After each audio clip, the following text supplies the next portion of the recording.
Oh, to Jesus I surrender. All to Him I freely give. I will ever love and trust Him in His presence daily live. All to Jesus I surrender, humbly at His feet I bow. Worldly pleasures all forsaken, take me, Jesus, take me now. All I am, all I have, I give it back to you. Every breath, every step, I surrender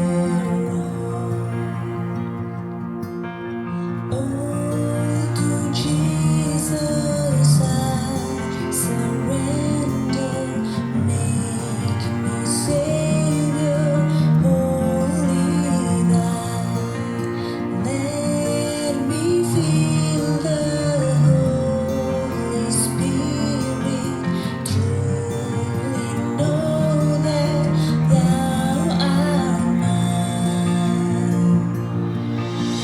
All I am, all I have, I give it back to you. Every breath, every step, I surrender all. I surrender all. I surrender all to Thee, my blessed Savior. I surrender all I am. All I have, I give it back to you. Every breath and every step, I surrender all.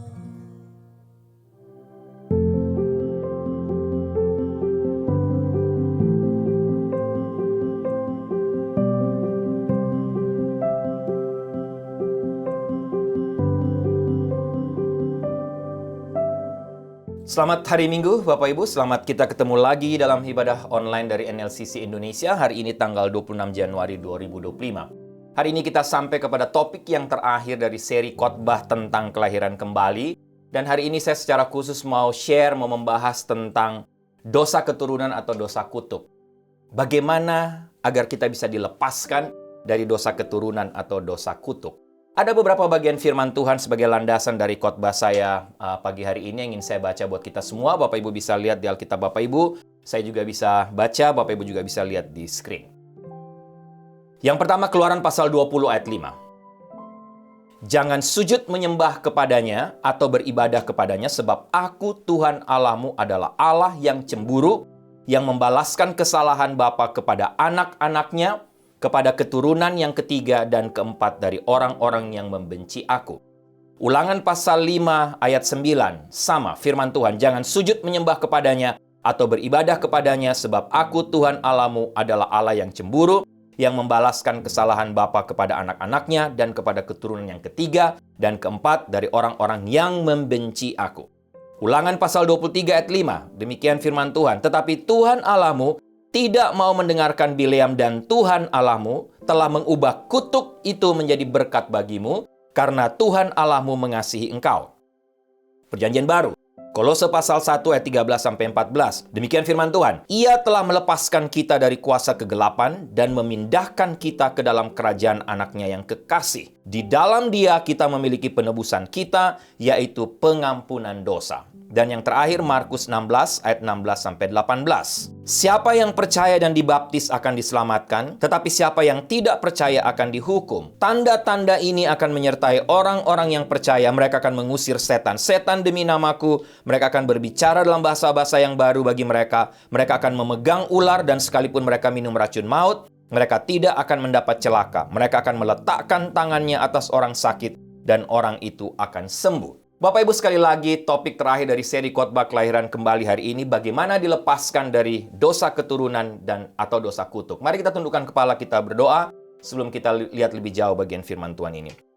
Tuhan, kami bersyukur, berterima kasih karena hari ini kami ada waktu lagi untuk duduk diam di sekitar firman-Mu, mendengarkan suara-Mu melalui kebenaran firman Tuhan hari ini. Sebagai penutup dari seri khotbah tentang kelahiran kembali, hamba berdoa, topik ini, bagian ini menjadi berkat, menguatkan kami atau mungkin menjadi pelajaran baru lagi buat kami dan hamba berdoa. Kami bisa mengerti kebenaran firman Tuhan ini, tapi di atas segalanya kami bisa dimenangkan, dilepaskan bila kami masih terikat dengan dosa keturunan atau dosa kutuk. Terima kasih Tuhan, berfirmanlah, bersabdalah karena kami sudah siap untuk mendengarkan suara-Mu. Dalam nama Tuhan Yesus kami berdoa. Amin. Ya, Bapak Ibu, saya tidak tahu apakah Bapak Ibu percaya tentang adanya kuasa setan. Secara khusus tentang adanya pengaruh dan kekuatan dari dosa kutuk atau dosa keturunan. Saya nggak tahu Bapak Ibu percaya atau tidak tentang adanya keterlibatan terhadap kuasa kegelapan dan dosa okultisme dari orang tua kita atau nenek moyang kita di masa lampau.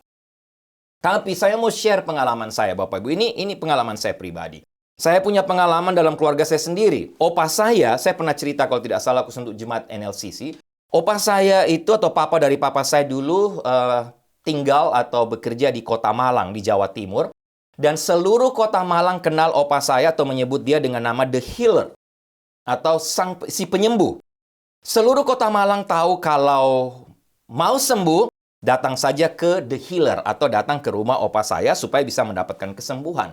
Bagaimana cara dia menyembuhkan orang Bapak Ibu? Hanya dengan segelas air putih saja. Dan ada syarat, tidak boleh menerima bayaran sama sekali. Kalau menerima bayaran, kekuatan itu akan hilang. Nah, bagaimana opa saya mendapatkan kekuatan itu, Bapak Ibu? Atau ya, kemampuan untuk menyembuhkan orang sakit. Dia cerita melalui sebuah mimpi. Tapi dengan beberapa syarat, Bapak Ibu. Dia bisa menyembuhkan orang, ada syaratnya. Harus pakai baju putih yang panjang, dia tidak boleh potong rambut, dan dia harus pakai serban berwarna putih. Itu opa saya, ya.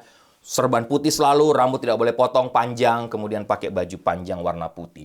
Belakangan Bapak Ibu, kami sekeluarga baru tahu kalau ternyata apa yang opa saya punya atau kekuatan yang dia miliki adalah sebuah kekuatan yang disebut dalam dunia okultisme white magic. Atau ilmu putih yang dia dapatkan sebenarnya bukan dari Tuhan, tapi dari setan. Kenapa kita tahu? Belakangan juga setelah saya, keluarga, papa saya terima Tuhan Yesus sebagai Tuhan dan Juru Selamat, baru dibukakan. Baru ingat. Ternyata ada satu syarat tambahan waktu opa saya dapat mimpi mendapatkan kekuatan kesembuhan itu, yaitu apa? Tidak boleh baca Alkitab sama sekali. Nah, Bapak Ibu, percaya atau tidak, papa dan saya, diri saya maksudnya, kami kena akibatnya. Ada kutuk dari keturunan itu. Jangan pernah lupa Bapak Ibu, saya sering sampaikan ini, kalau Tuhan memberkati kita, memberkati Bapak Ibu dan saya, atau menjawab doa kita, Dia selalu memberikannya secara gratis. Bapak Ibu, hidup kekal dan keselamatan pun seperti itu. Itu adalah hadiah cuma-cuma. Kita tahu itu anugerah dari Tuhan. Tuhan memberikan sebagai hadiah kepada kita. Dia tidak pernah menuntut apapun. Dan sekali lagi itu yang disebut kasih karunia. Tapi Bapak Ibu jangan lupa, terbalik dengan setan. Setan tidak pernah. Jika memberi atau menjawab apa yang Bapak Ibu dan saya minta, dia selalu minta korban persembahan sebagai ganti. Sebagai bayaran, setan tidak pernah memberikan sesuatu menjawab apa yang kita minta secara gratis, Bapak Ibu. Itulah yang biasa kita kenal atau disebut sebagai tumbal. Baik itu kesehatan kita maupun juga keselamatan jiwa kita sebagai bayaran yang diminta oleh setan. Misalnya kita minta kekayaan atau uang, Bapak Ibu. Apa yang setan minta sebagai ganti? Hidup sial, sakit penyakit yang aneh, jiwa dari anak cucu dan keturunan kita diambil oleh dia sebagai tumbal. Sehingga Bapak Ibu saya selalu sampaikan kebenaran ini. Jangan pernah bermain-main dengan setan. atau bentuk-bentuk kuasa kegelapan okultisme dalam bentuk apapun. Lanjut. Papa saya dan saya Bapak Ibu sebagai akibat dari itu mengidap satu penyakit yang aneh boleh saya katakan. Semacam sakit kepala yang parah, bukan masalah sakit kepalanya Bapak Ibu, seperti migrain begitu kalau dilihat secara sepintas. Yang saya mau cerita adalah penyakit ini aneh kenapa? Karena datangnya selalu pada bulan yang sama setahun sekali. Dan selalu kami mengalami sakit kepala baik papa saya maupun saya selama 1 minggu. Setelah 1 minggu Bapak Ibu hilang, sembuh. Jadi datangnya selalu tiap tahun pada bulan yang sama, Bapak Ibu perhatikan, dan 1 minggu sakit kepala, setelah itu hilang Bapak Ibu. Tahun depan kambuh lagi, begitu seterusnya. Dan setelah papa saya, atau baru setelah papa saya dan saya dilayani, didoakan oleh seorang hamba Tuhan, didoakan khusus, dilepaskan dari keterikatan dengan dosa kutuk dan keturunan tadi yang saya cerita Bapak Ibu. Apa yang terjadi? Mujizat Tuhan terjadi, tiba-tiba saja sakit kepala itu berhenti dan tidak pernah datang lagi Bapak Ibu. Sehingga Bapak Ibu percaya atau tidak percaya, itu yang kami alami. Dan saya percaya seperti yang firman Tuhan sampaikan, itulah akibat dari dosa keturunan. Dalam pengalaman pelayanan saya pun, saya sering menemui sebagai hamba Tuhan kasus-kasus yang sama seperti itu. Banyak kali Tuhan beri kesempatan untuk melayani orang yang terlibat dengan dosa atau kuasa gelap dengan okultisme, termasuk dosa keturunan Bapak Ibu. Banyak kali saya menemui. Ada orang yang punya penyakit yang aneh yang tidak dapat dideteksi secara medis, atau selalu saja mengalami kesialan dalam hidupnya, terus-menerus dapat bencana. Setelah diteliti, diselidiki, didoakan, minta hikmat dari Tuhan, ternyata Bapak Ibu ditemukan apa? Orang tua atau salah satu dari nenek moyang mereka memang benar pernah terlibat dengan kuasa kegelapan, dengan dosa okultisme, dengan berbagai bentuk, macam-macam. Akibatnya, keturunan, Bapak Ibu. Pada masa sekarang. Nah, Bapak Ibu ingat saya pernah sampaikan ada sebuah tulisan yang mengatakan, kalau Bapak Ibu sering dengar khotbah saya atau jemaat NLCC, jika engkau percaya bahwa Tuhan itu ada, ini tulisan seorang hamba Tuhan, jika engkau percaya bahwa Tuhan itu ada dan hidup, engkau juga harus percaya bahwa setan itu ada dan hidup. Kenapa? Ada banyak orang tidak percaya setan, Bapak Ibu. Mereka bilang, nggak mungkin ada setan, nggak mungkin ada kuasa setan, apalagi bicara soal dosa okultisme, tidak mungkin itu, Bapak Ibu. Tapi sekali lagi, kalau Bapak Ibu percaya Tuhan ada dan Tuhan itu hidup, harusnya juga percaya ada kekuatan lain. Harus percaya adanya setan dan dia juga hidup, ada kekuatan. Perbedaannya adalah keberadaan dan kehadiran setan menakutkan. Selalu membawa sial dalam hidup kita, malapetaka. Sedangkan keberadaan dan kehadiran Tuhan menyejukkan dan membawa damai sejahtera. Dalam dunia ini ada 2 jenis kuasa, Bapak Ibu jangan lupa. Yang pertama kuasa Tuhan atau kuasa Roh Kudus dan kuasa kegelapan. Manusia dalam memilih jalan hidupnya diberikan kebebasan. Bapak, Ibu, dan saya, kita semua diberikan kebebasan untuk memilih. Mau percaya kepada kuasa Tuhan atau kuasa Roh Kudus, atau mau memilih percaya kepada kuasa setan, kuasa kegelapan. Nah, okultisme adalah kegiatan dari kuasa kegelapan itu. Yang kini menjadi semacam terminologi teologi, Bapak Ibu, atau teologis yang khususnya membicarakan roh-roh yang berkaitan dengan kekuatan-kekuatan gaib atau kekuatan-kekuatan misterius tadi. Nah, Bapak Ibu, sehubungan dengan topik ini atau dosa keturunan dan dosa kutuk, Bapak Ibu ada beberapa isu atau pertanyaan yang sering muncul seputar topik ini. Tapi paling tidak ada 2 yang paling sering muncul. Yang pertama, Bapak Ibu, apakah orang Kristen masih bisa dipengaruhi atau dirasuk oleh setan? Dan yang kedua, Bapak Ibu, apakah orang-orang yang sudah lahir baru masih bisa diikat oleh kuasa kutuk atau setan atau dosa-dosa okultisme lainnya? Atau dengan kata lain, apakah orang yang sudah lahir baru terima Tuhan Yesus, ternyata waktu dilayani lanjut, ada di follow up, dia masih didapati bahwa dia ternyata masih punya dosa keturunan. Masih dipengaruhi oleh dosa kutuk. Orang katakan apa? Bukankah seharusnya ketika seseorang mengambil keputusan dilahirkan kembali secara rohani, secara otomatis dia juga terlepas dari dosa kutuk, ikatan kutuk, dan dosa-dosa okultisme lainnya secara otomatis. Nah, Bapak Ibu, sebagai hamba Tuhan dalam pengalaman yang Tuhan pernah berikan, jawaban saya untuk pertanyaan-pertanyaan tersebut seperti ini, Bapak Ibu. Sekali lagi, jangan lupa, bicara okultisme kuasa gelap, ini bukan bicara teori, bicara pengalaman, bicara sesuatu dunia gaib, dunia yang penuh dengan misterius karena kuasa setan. Selalu bergerak atau bergerak secara misterius, Bapak Ibu. Jawaban saya, kalau hanya menjadi orang Kristen saja tetapi belum mengalami kelahiran kembali secara rohani, jawaban saya ya. Bisa atau yes. Mereka masih bisa atau sangat mungkin menjadi sasaran empuk dari setan. Bapak Ibu garis bawain. Sudah pasti bisa dipengaruhi, bahkan bisa dirasuk setan. Bisa kena serangan setan dalam berbagai bentuk.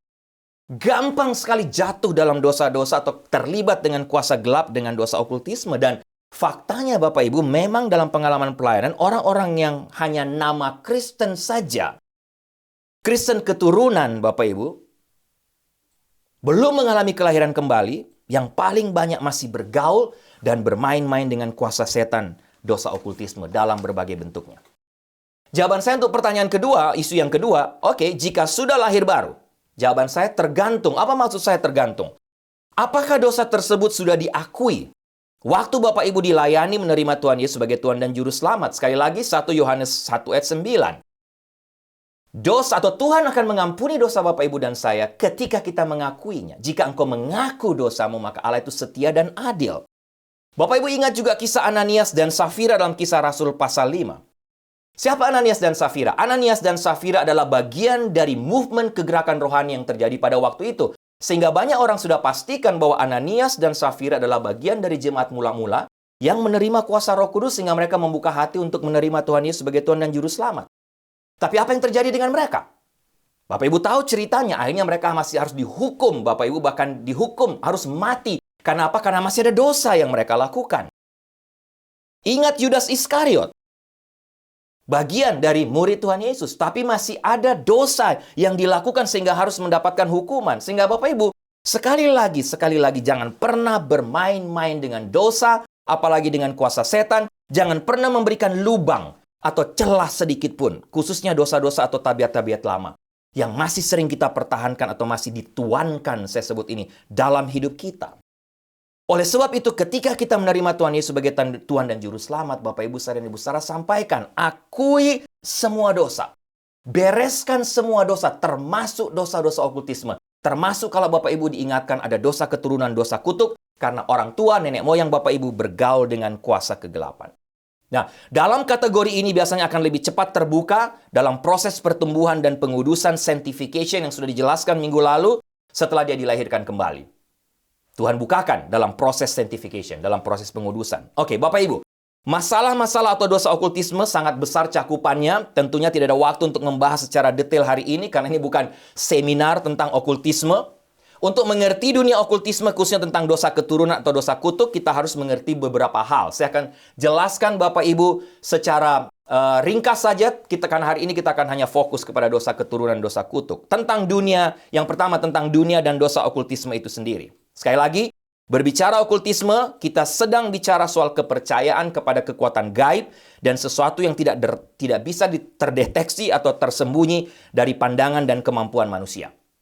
Banyak hal. Spiritisme, ilmu ramal, ilmu tenung, ilmu sihir, black, white magic, jimat, penyembahan patung berhala. Dan dalam Alkitab pun ada beberapa kepercayaan pada arwah orang mati, roh-roh peramal, percaya sihir, percaya ramalan, menyembah patung pahatan buatan manusia, penyembahan pada nabi palsu seperti Nabi Baal, mujizat-mujizat palsu, dan lain sebagainya Bapak Ibu. Pada zaman sekarang, di mana jemaat Kristen pada umumnya sudah memasuki, menurut saya, tahap pematangan iman, justru dalam jemaat itu sendiri lahir juga okultisme. Apakah itu disadari atau tidak, tapi okultisme itu masih juga diakui. Misalnya, dengan kegiatan siarah pada hari Paskah, yang ada justru pemahaman pada siarah itu adalah apa? Untuk meminta berkat kepada orang yang meninggal di makam. Orang-orang yang meninggal. Lihat. Di mana? Gereja. Di mana? Orang percaya. Meminta berkat kepada orang yang meninggal. Penyalahgunaan Alkitab sehingga Alkitab mempunyai kekuatan magis. Misalnya meletakkan Alkitab di bawah bantal dengan tujuan apa? Agar setan tidak mengganggu atau menggunting Alkitab. Lalu dibungkus dengan timah dan dibungkus lagi dengan kain merah dan lain sebagainya. Bapak Ibu. Penggunaan tanda salib sebagai jimat misalnya. Banyak sekali orang Kristen, Bapak Ibu, khususnya belum terima Tuhan Yesus sebagai Tuhan dan Juru Selamat. Bawa salib, dipikir, wah ini orang Kristen sungguh-sungguh ini. Ini sudah lahir baru. Ternyata salibnya itu adalah jimat, Bapak Ibu. Dan ada pula yang menganggap bahwa adanya kekuatan dari gereja. Misalnya gereja dijadikan sebagai idol, sebagai berhala. Dengan membawa tanah dari gereja, maka diyakini dia akan dijauhkan dari segala kekuatan musuh, segala kekuatan setan, Bapak Ibu. Tanah dari gereja, Bapak Ibu. Bayangkan. Dan berbagai macam bentuk lainnya. Oke, itu sedikit dunia okultisme. Yang kedua, apa saja bentuk keterlibatan manusia dalam praktek-praktek okultisme, Bapak Ibu? Sekali lagi, tidak ada waktu menjelaskan satu persatu secara detail. Ringkas. saja hari ini. Ada berbagai jenis okultisme di mana manusia seringkali terlibat di dalamnya. Antara lain, percaya tahyul, para psikologi, sihir, telepati, spiritisme, jimat, ilmu ramal seperti astrologi, kartomansi. Saya nggak tahu Bapak Ibu familiar. Ilmu ramal dengan kartu. Palmistry atau chiromancy, meramal dengan kartu, meramal dengan bandul. Kronomansi adalah ilmu ramal untuk mengetahui hari baik atau hari yang tidak baik. Dan biasanya untuk hari pernikahan, mau pindah rumah, melalui usaha baru, mengubur orang mati, menanam benih yang baru, bepergian jauh, dan lain sebagainya. Orang-orang Tionghoa dan orang-orang Jawa mempunyai juga buku petunjuk yang mereka sebut sebagai buku primbon atau buku ramalan terhadap penentuan hari-hari yang baik dan tidak.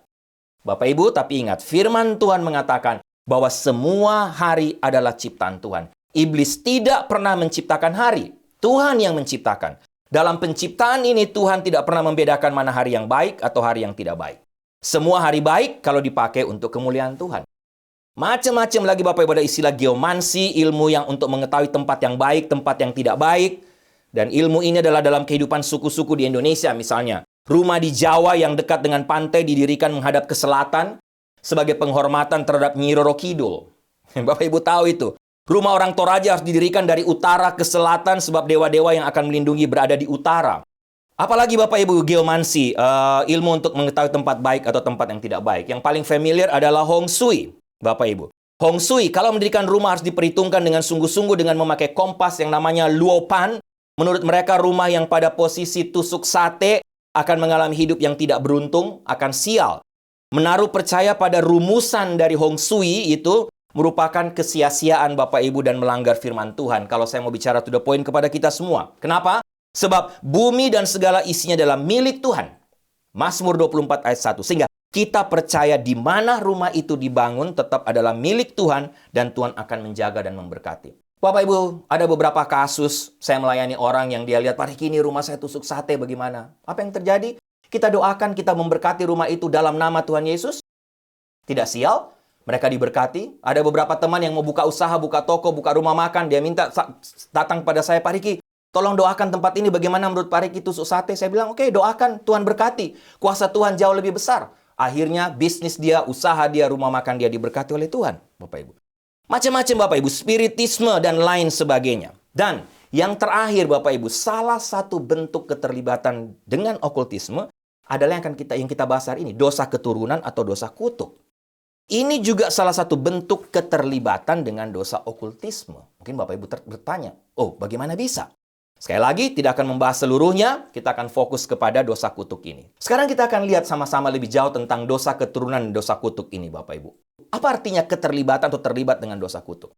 Menarik, jenis keterlibatan dengan dosa kutuk dan dosa keturunan ini dalam dunia okultisme menarik karena apa? Karena keterlibatan dalam bentuk yang satu ini tidak memandang Bapak Ibu bersedia atau tidak. Bapak Ibu mau atau tidak, mau tidak mau, kita pasti menerimanya. Kalau orang tua, nenek moyang kita bergaul dengan kuasa gelap, main-main dengan okultisme. Mau tidak mau. Sebab jalur ini akan masuk melalui garis keturunan kita. Ingat kembali, Keluaran pasal 20 ayat 5 dan Ulangan pasal 5 ayat 9. Jelas firman Tuhan katakan, jangan sujud menyembah kepadanya atau jangan beribadah kepadanya. Jangan pernah bermain-main atau menyembah atau menjadikan tuan dari segala bentuk kuasa setan, kuasa kegelapan. Sebab aku Tuhan Allahmu adalah Allah yang cemburu, yang membalaskan kesalahan bapa kepada anak-anaknya dan kepada keturunan yang ketiga, keempat dari orang-orang yang membenci aku. Firman Tuhan ini masih berlaku dan relevan. Hal ini juga ditegaskan dalam 1 Petrus 1 ayat 18. Firman Tuhan katakan, kamu telah ditebus dari cara hidupmu yang sia-sia, yang kamu warisi dari nenek moyangmu itu bukan dengan barang yang fana, bukan pula dengan perak atau emas. Bapak Ibu, orang bertanya kepada saya, kok Tuhan bisa cemburu? Jangan lupa Bapak Ibu, kita tidak bisa menyamakan kata cemburu yang dipakai untuk Tuhan dengan kata cemburu kita sebagai manusia. Kata cemburu kita yang ditaruh pada diri kita manusia mungkin seringkali berkonotasi negatif, walaupun sebenarnya tidak seperti itu 100% Bapak Ibu. Wajar kita cemburu kepada pasangan kita karena apa? Kita mengasihi dia. Kita tidak mau dia beralih kepada orang lain. Apalagi kata cemburu ini ditempatkan kepada Tuhan yang adalah Tuhan yang Maha Kudus. Sehingga kata cemburu tidak ada sama sekali unsur negatif di sini. Ini bicara tentang kekudusan Tuhan yang tidak ingin diduakan. Bapak Ibu, yang dimaksud dengan cara hidup yang diwariskan nenek moyang dalam 1 Petrus pasal 1 ayat 18 tadi Bapak Ibu adalah cara hidup yang bertentangan dengan hukum-hukum Tuhan. Dan hal tersebut berbicara mengenai kekafiran dan kefasikan dari nenek moyang kita. Yang diturunkan kepada kita, diturunkan kepada keturunannya, kata firman Tuhan. Sehingga garis kutuk adalah kenyataan yang Allah tuntut kepada manusia yang terlibat di dalamnya. Garis kutuk bukan rumusan para teolog, Bapak Ibu. Bukan rumusan dari para ahli-ahli Alkitab. Jikalau manusia masih ada keterlibatan dengan garis kutuk, maka iblis masih berhak menuntut hidup manusia tersebut. Ingat yang saya sampaikan tadi. Kalau Bapak Ibu belum dilepaskan, dibereskan dari dosa ini, iblis selalu akan menuntut. Dia tidak pernah akan lupa. Dia selalu mengingat. Manusia yang terlibat dalam okultisme, Bapak Ibu, mungkin tidak merasakan akibatnya secara langsung. Tetapi yang jelas dampaknya akan terjadi. Ada dampak. Jangan main-main. Berikut ini beberapa akibat yang dialami oleh orang yang terlibat dalam dunia okultisme, termasuk jika masih terikat dengan dosa kutuk, Bapak Ibu. Saya bacakan satu persatu secara cepat saja, Bapak Ibu bisa dengarkan, Bapak Ibu bisa lihat, Bapak Ibu bisa data dan evaluasi hidup Bapak Ibu. Yang pertama Bapak Ibu lihat, terang-terangan menolak firman Tuhan atau selalu ragu akan kebenaran firman Tuhan tiap kali mendengar firman Tuhan. Kedua, tertutup akan firman Tuhan adalah akibat dari permainan kuasa kegelapan. Tidak sedikit dalam lingkungan kita, mereka ke gereja tapi tidak bisa mendengarkan firman Tuhan dengan baik. Ada suatu dorongan untuk tidak meyakini sepenuhnya bahwa Yesus adalah juru selamat. Adanya suatu kesangsian, saya katakan, yang besar terhadap firman Tuhan. Meragukan tentang firman Tuhan. Meragukan bahwa Yesus itu Tuhan. Ada dorongan orang-orang yang terlibat dengan kuasa kegelapan. Ada dorongan untuk bunuh diri. Banyak kali menjadi salah satu tanda. Karena pikirannya yang tertekan. Selalu dikuasai dengan kesedihan, kesepian, khawatir tanpa alasan. Ketakutan-ketakutan yang tidak normal. Takut dalam situasi yang sepi. Takut melewati tempat-tempat keramat. Takut melewati kuburan. Takut dengan bunyi-bunyian yang aneh dan lain sebagainya. Apalagi tandanya? Adanya kemarahan yang tidak normal. Kehidupan seks tidak normal. Serangan depresi, misalnya seorang tenggelam dalam suatu kesedihan tanpa alasan, Bapak Ibu. Orang terlibat dalam okultisme seringkali berakibat kepada serangan depresi. Berada dalam tekanan, di bawah tekanan, dicekam oleh perasaan takut terhadap hal-hal di sekitarnya. Jangan lupa Bapak Ibu, iblis tidak pernah dapat memberikan peace, sejahtera dalam hati kita. Rasa damai sejahtera, peace hanya bisa dirasakan di dalam Kristus. Orang yang sudah menerima Tuhan Yesus Kristus dalam hatinya. Apalagi Bapak Ibu, gejala adanya pikiran-pikiran dan nafsu-nafsu kotor. Orang yang masih terlibat dengan okultisme, Bapak Ibu, kelihatan sekali. Atau banyak kali punya pikiran nafsu kotor. Kekacauan dalam hidup, kekacauan dalam rumah tangga. Seringkali kita melihat orang kok terus ada masalah, terus ada problem. Kekacauan dalam rumah tangga. Diteliti, dilayani, ternyata masih belum beres dari dosa okultisme. Termasuk masih terikat dengan dosa keturunan. Dan apalagi ya, pasti akibat kepada keturunan berikutnya, Bapak Ibu, seperti yang saya sampaikan tadi. Bahkan secara bergilir. Menderita cacat fisik mental. Ada yang mengalami kemandulan. Tidak semua karena kuasa gelap, tapi banyak kali diteliti. Oh, ternyata karena adanya terikat dengan kuasa gelap. Sakit penyakit yang aneh, kematian yang aneh sebelum waktunya, dan lain sebagainya. Sehingga Bapak Ibu, analoginya adalah kira-kira seperti ini. Seorang yang digigit nyamuk malaria, misalnya orang yang tinggal di daerah malaria di Papua atau di Kalimantan mungkin familiar, tidak langsung sakit malaria, bukan? Tetapi setelah melalui beberapa proses tertentu, sudah ada dalam darah mereka. Sudah digigit, dan satu waktu nanti akan muncul yang namanya sakit malaria. Demikian juga Bapak Ibu dengan orang yang terlibat dengan dunia okultisme atau dosa keturunan, dosa kutuk. Tidak langsung mungkin dirasakan, tapi yang pasti ada akibat-akibat yang langsung dialami dan juga ada akibat yang dialami setelah beberapa waktu tertentu. Muncul, dan kita perlu mengerti beberapa gejala dan tanda sebagai akibat dari keterlibatan seseorang dalam dunia okultisme tadi. Bapak Ibu bisa putar ulang kalau Bapak Ibu di YouTube di video ini, Bapak Ibu bisa lihat nanti belajar lagi tanda-tanda apa saja itu. Yang berikut Bapak Ibu atau poin yang keempat yang ingin saya jelaskan, bagaimana pandangan iman Kristen terhadap okultisme. Kalau ini jelas, hukum pertama sudah pasti, akuilah Tuhan Allahmu, jangan ada padamu Allah lain di hadapanku. Hukum kedua jelas, jangan berbuat bagimu patung yang menyerupai apapun yang ada di langit, atau yang ada di bumi, atau yang ada di dalam air di bawah bumi untuk disembah atau dituruti. Jelas Bapak Ibu adalah kebodohan dan keterkungkungan diri apabila masih percaya kepada kuasa gelap. Masih percaya kepada kekuatan okultisme, sebab okultisme sekali lagi tidak dapat dibuktikan dengan analisa yang dalam. Apabila dilakukan penelitian selalu berujung kepada yang namanya kekacauan simpang siur. Jelas firman Allah melarang segala tindakan okultisme dan hanya Allah yang berkuasa atas segala yang ada di bumi. Itu firman Tuhan. Firman Allah adalah terang dan Allah memberikan manusia rasio, akal untuk melihat terang itu sendiri. Yang terakhir Bapak Ibu, dari bagian ini, bagaimana caranya menang dan dilepaskan dari keterlibatan dengan dosa okultisme, khususnya dari dosa kutuk. Bapak Ibu ingat firman Tuhan yang saya baca tadi, Ulangan pasal 23 ayat 5, Kolose 1, 13, 14, Markus 16, 16, 18. Setelah Bapak Ibu terima Tuhan Yesus sebagai Tuhan dan Juru Selamat, ingat, Tuhan bisa mengubah kutuk itu menjadi berkat. Setelah kita terima Tuhan Yesus sebagai Tuhan dan Juru Selamat, kita baru mengalami kebebasan, kelepasan. Dan ketika Bapak Ibu menerima Tuhan Yesus sebagai Tuhan dan Juru Selamat, Bapak Ibu pun diberikan kuasa oleh Tuhan untuk mendoakan, membantu mereka yang terikat dengan dosa okultisme, sehingga mereka bisa dilepaskan. Yang pertama Bapak Ibu caranya, udah pasti, harus menerima Tuhan Yesus sebagai Tuhan dan Juru Selamat. Seperti yang sudah saya sampaikan di topik pertama tentang kelahiran kembali. Hanya orang yang sudah lahir baru yang dapat menikmati berkat-berkat sorgawi selama dia hidup, selama dia ada dalam dunia ini, dan salah satunya adalah kebesaran dan kuasa dari nama Tuhan Yesus. Hanya dalam nama Yesus kita bisa dibebaskan, dilepaskan. Hanya orang yang sudah menerima Tuhan Yesus dalam hidupnya. Kedua, carilah atau mintalah seorang hamba Tuhan untuk melayani Bapak Ibu yang mengerti tentang pelayanan okultisme atau bagaimana melepaskan orang yang terlibat dengan kuasa kegelapan. Biasanya kalau saya dan Ibu Sarah kami ambil waktu doa puasa terlebih dahulu atau kami membentuk tim untuk bisa sama bekerja mendoakan orang yang terlibat dengan kuasa gelap. Ketiga, mengaku dan membongkar dosa berdasarkan firman Tuhan. Sekali lagi, harus jujur dan tidak malu menceritakan keterlibatan Bapak Ibu dengan dosa okultisme dalam bentuk apapun. Kalau perlu dicatat satu persatu secara detail, khususnya yang Bapak Ibu masih ingat.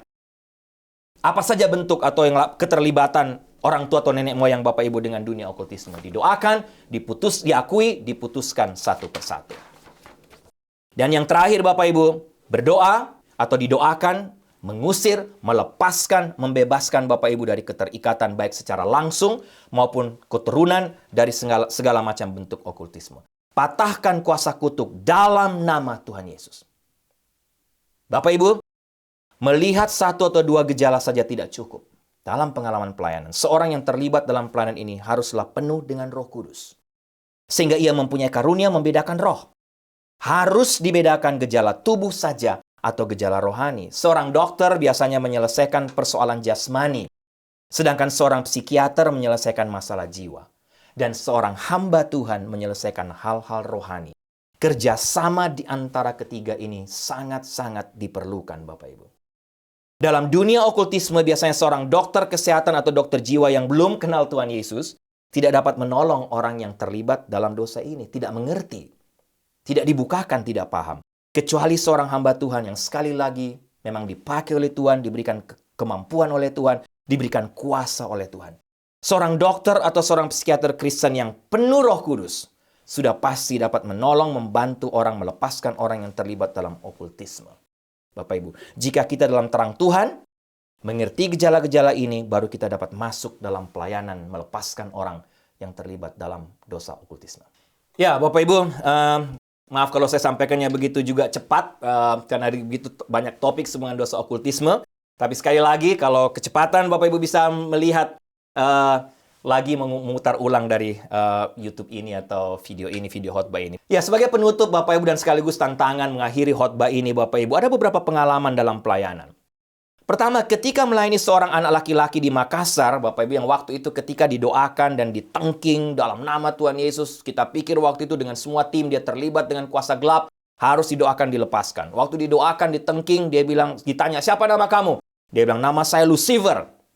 Kita dalam nama Tuhan Yesus, roh Lucifer keluar Bapak Ibu. Pendek cerita, ternyata bukan kuasa gelap, tapi memang secara jiwa memang sakit jiwa. Jadi masalahnya bukan masalah okultisme, tapi masalah kejiwaan. Bapak Ibu lihat, pengalaman waktu di Sidoarjo mendoakan seorang anak perempuan dari keluarga Muslim Orang tuanya sudah membawa dia ke banyak dukun tetap tidak sembuh, Bapak Ibu. Waktu saya dan Ibu Sarah diminta mendoakan dia, aneh karena kami tengking dalam nama Tuhan Yesus, setannya tidak keluar-keluar. Kami pikir karena dibawa ke dukun, ini kuasa gelap. Mereka tetap muslim waktu itu, tapi karena mereka kenal kami sebagai hamba Tuhan, kami dekat, dia datang kepada kami minta untuk didoakan, dan kami doakan. Bapak Ibu, biasanya kalau pengalaman saya, kalau usir setan dalam nama Tuhan Yesus, itu nggak tunggu-tunggu setannya, Bapak Ibu. Dengar nama Tuhan Yesus, nggak tunggu-tunggu, langsung cabut, langsung keluar. Tapi Bapak Ibu, waktu doakan anak wanita ini, tiba-tiba ada suara. Ricky, ini bukan masalah okultisme, tapi masalah fisik. Waktu ada suara itu, saya langsung telepon kontak teman dokter waktu itu, Bapak Ibu, di Sidoarjo. Dokter family kami waktu itu sangat baik, anak Tuhan sungguh-sungguh. Waktu dokter ini datang, ternyata benar. Anak ini bukan terlibat kuasa gelap. Apa, Bapak Ibu? Epilepsi. Masalah fisik rupanya, Bapak Ibu. Dan dikasih obat epilepsi, sembuh, Bapak Ibu. Tidak didoakan dilepaskan, karena memang masalah fisik. Nah, Bapak Ibu, sekali lagi, mendoakan orang yang terlibat dengan masalah okultisme perlu kepekaan dengan suara Roh Kudus. Pengalaman ketika mendoakan dan melayani satu keluarga sahabat kami di Sidoarjo, mereka hanya punya satu anak perempuan. Suaminya pegang banyak jimat, Bapak Ibu. Saya cerita karena ini sudah kami saksikan, dia juga bersaksi bagaimana dia dilepaskan. Suaminya pegang punya banyak jimat. Kemudian saya jelaskan kepada Bapak ini tentang dosa keturunan dosa kutuk. Saya hanya katakan satu kalimat pendek. Baca firman Tuhan ini, jangan main-main dengan kuasa gelap, okultisme. Lepaskan, kalau tidak akan berakibat kepada keturunan. Dan dia memang hanya punya satu anak perempuan. Akhirnya Bapak Ibu membaca firman Tuhan ini, dia takut dalam tanda petik. Dia katakan sama saya, Pak Ricky, saya mau terbuka, saya mau menerima Tuhan Yesus sebagai Tuhan dan Juru Selamat. Saya tidak mau keturunan saya kena akibatnya. Gara-gara apa yang saya kerjakan, saya perbuat sekarang. Dia tidak hanya menerima Tuhan Yesus sebagai Tuhan dan Juru Selamat, tapi dia berikan semua jimatnya, Bapak Ibu, untuk dibakar, untuk dimusnahkan. Kenapa? Dia tidak mau apa yang dia lakukan sekarang berakibat kepada anak cucunya nanti. Dan akhirnya, Tuhan berkati keluarga, anaknya menikah, diberkati menjadi anak Tuhan, melayani Tuhan, diberkati secara luar biasa. Tantangan buat kita, buat Bapak Ibu. Sekali lagi, silakan Bapak Ibu evaluasi. Tapi saya mau tutup khotbah ini sekali lagi. Jangan pernah main-main dengan kuasa gelap atau dunia okultisme. Jangan pernah. Karena hati-hati anak cucu Bapak Ibu akan mendapat akibatnya. Minta sekarang juga untuk dibebaskan, dilepaskan. Minta hamba Tuhan untuk melayani Bapak Ibu. Amin. Mari kita tundukkan kepala, kita berdoa. Tuhan, kami bersyukur, berterima kasih untuk firman Tuhan hari ini. Satu topik yang menarik, tapi satu topik yang juga begitu luas. Tapi hamba berdoa kiranya khusus memfokuskan kepada dosa keturunan dosa kutuk ini. Hamba berdoa apa yang sudah hamba dapatkan dari belajar bagian firman Tuhan ini, apa yang sudah hamba share, pengalaman hamba secara pribadi dalam pelayanan, pengalaman pelayanan, kiranya juga memberkati untuk semua Bapak Ibu yang mengikuti ibadah online hari ini, yang mendengarkan firman Tuhan ini. Doa hamba, kalau ada di antara mereka yang masih terikat, terlibat, sadar, atau khususnya tanpa disadari, masih ada terlibat dengan dosa keturunan dosa kutuk, hamba berdoa Roh Kudus bicara. Kuasa Tuhan bicara kepada mereka. Bukakan Tuhan. Sehingga mereka pun bisa dibukakan, bahkan dimenangkan, dibebaskan. Ingatkan mereka hamba Tuhan siapa yang mereka bisa datangi. Minta pertolongan untuk mereka didoakan sehingga mereka bisa mengalami kelepasan, dimenangkan dari dosa ini. Terima kasih untuk firman-Mu. Terima kasih untuk kebenaran firman Tuhan ini. Dalam nama Tuhan Yesus kami berdoa. Amin.